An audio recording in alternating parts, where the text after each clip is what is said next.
finally Friday. It's Friday, Friday. Thank God it's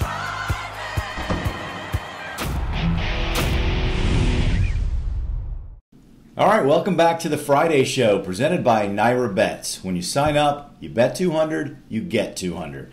I'm Scott Jagow, along with Ray Pollock.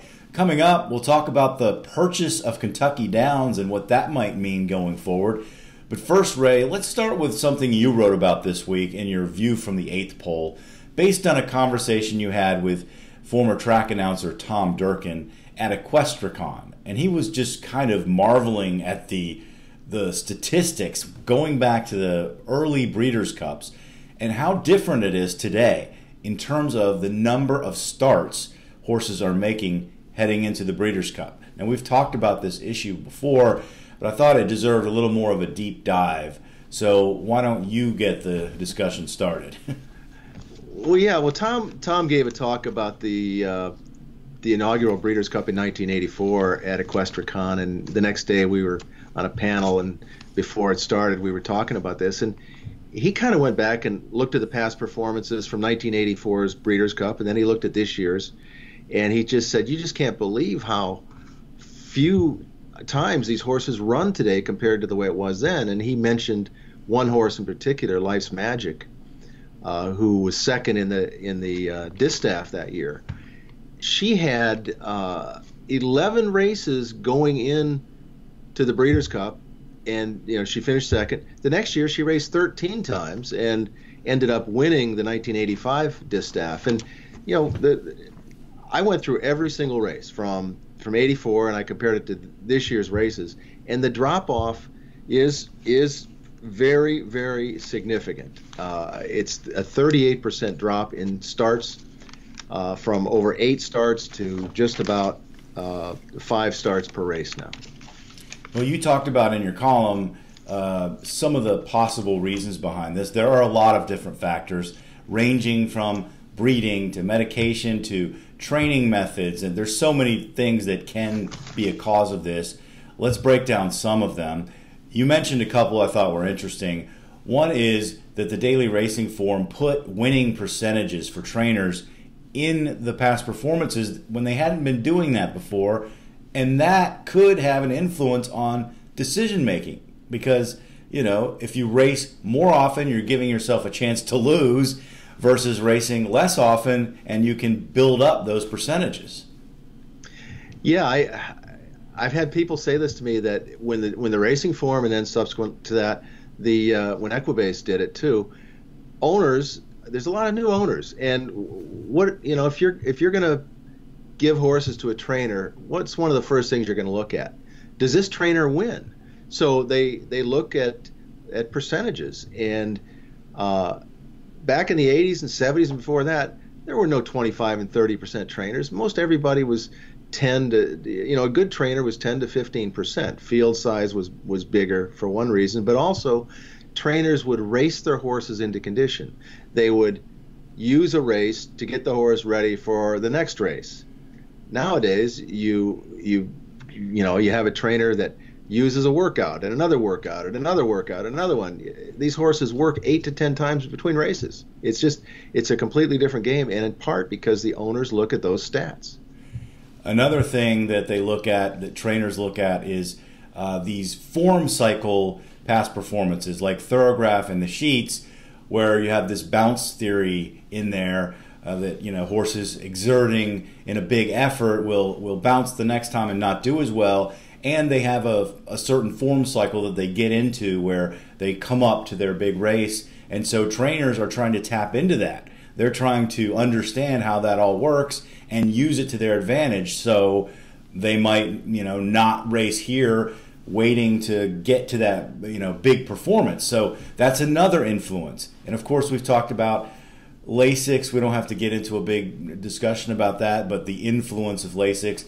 Also, the choices that breeders make in terms of stallions and what they're doing to the breed for endurance, for soundness, those kinds of things.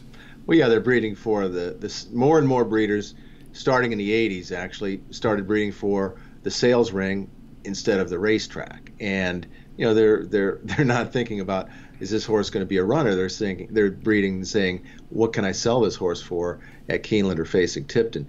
The comment about the performance measurements reminds me of baseball. And when I was a kid, the manager of the St. Louis Cardinals would just hand the ball to Bob Gibson every 3 or 4 days, and he would pitch until basically his arm came off or they started hitting too many home runs, which didn't happen very often. Today, you watch a baseball game, and it's every decision the manager's making is based on something that comes out of a computer, and it's kind of taking the fun out of the game. Well, it's analytics. I mean, the Thorograph and the sheets and those kinds of things are a form of analytics that are being used to try to get the percentages in your favor. Science, if you will, some scientific and some bit of art there. But baseball, NBA, football, all these sports are using analytics, but it doesn't always work. One of the talk show hosts, Colin Cowherd, likes to say, I prefer manalytics, where you are using some of the stats, but then you also need the star power to perform, especially in the playoffs. In horse racing, with these analytics being used, we're not seeing our stars as often, or endurance-wise in terms of their racing careers. So just look at Justify being whisked off the breeding shed, or just look at all the horses that were in the Triple Crown. Where are they now? This year, last year, the year before. A lot of them don't end up racing that long, and sometimes it's injury related, and then sometimes it's all about the dollars that'll happen at the breeding shed. Yeah, I mean, we talked about the effect that breeders have. Back in the 80s, there was tremendous overbreeding. The foal crop was over 50,000. Now it's down to 21,500. So I think starting in the 80s, there was a lot of unsoundness put into the breed. There were a lot of very popular and successful stallions that did not sire sound runners, yet people kept breeding to them. The stallion book size is another issue. But let's not just blame the breeders. The owners, I think, have something here too. They don't want to lose. So they tell their trainer, find a spot where he can win. And that's where the analytics come into play. And fortunately, it seems like the number of starts has kind of leveled off at 6 per year. It's a huge reduction from what it used to be. I don't think we're ever going to go back to those days, unfortunately. No, it's a different game these days for sure. We have a poll question about this. We're just going to keep it really simple. Who is the major influence on this? We got 3 choices. Is it breeders, owners, trainers? Horses racing less often. Who is the main culprit there? Take the poll on our website, PollockReport.com. Ray, another big story this week was Mark Falcone and Ron Winchell going in to purchase Kentucky Downs. It was a pretty big story, kind of a surprise, actually. And Mark comes from a casino background, a Goldman Sachs guy back in the day. Ron Winchell in the thoroughbred breeding and racing industry, but he has some toes in the casino industry as well. Where do you think this is headed? Well, they signed a definitive sale agreement. It hasn't closed yet, but I think it probably will. I think what this means is that the people who invested in Kentucky Downs in the beginning and who really brought it up from nothing using historical horse racing machines, they're going to cash in and they're going to have a nice payday. And I don't blame them at all. But what this also means is the new owners would be more capitalized. They can put more money into it. And of course, on Friday at the Kentucky Horse Racing Commission, Kentucky Downs is one of 3 applicants to receive a new harness racing license that's in that same Nashville market. It's northwest of Nashville, whereas Kentucky Downs is directly north of Nashville. So I think the timing of the announcement was to tell the Kentucky Horse Racing Commission that if you award this license to Kentucky Downs, the new license, the new owners are going to have a lot of money to put into the facility.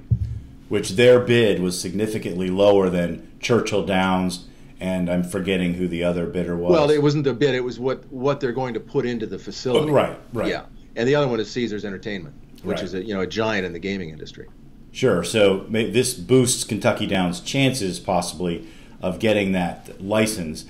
At the same time, I also think Kentucky Downs, and Barry Irwin said this on our website, there's so much potential there. There's so much potential it's untapped. It's a really gorgeous track with the European undulating style, and turf racing has become more popular in the United States. So I think there's a lot there on the horse racing side as well that could be tapped into. Yeah, I think it's a shame, really, that Kentucky can't find a way to give more dates to Kentucky Downs. Right now, they've got the 5 days in the fall. It's not even a consecutive meeting. It's a couple days here and a couple days there. But why not have something in the springtime? After the Keeneland meeting, maybe during the Churchill Downs summer meeting. It seems like, it's the old story. Nobody really wants to cooperate. But if you found a way for all the tracks to cooperate, you could have a sensational spring meeting at Kentucky Downs as well. And the bettors love that place. Oh, Big yeah. fields, every single year. So hopefully this is good news going forward. Okay, that's going to do it for this edition of the Friday Show presented by Naira Bets. When you sign up, bet 200, get 200. Thanks for joining us. We'll talk to you next time.